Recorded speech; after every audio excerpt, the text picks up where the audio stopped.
เอาอ๋อกินข้าวต้นเลยแม่มึงโหดเลย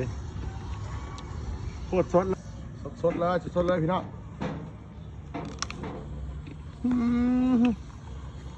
แซ่บบ่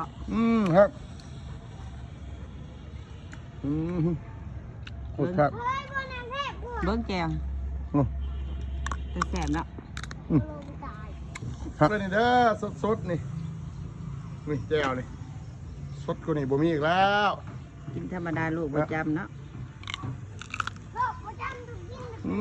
กรอบไปเรื่องมองจะแซ่บอะไรจะแซ่บอะไรยังแซ่บไม่ยังฮะจะแซ่บอะไรแจ่วบ่แซ่บเลยบ่เจ้า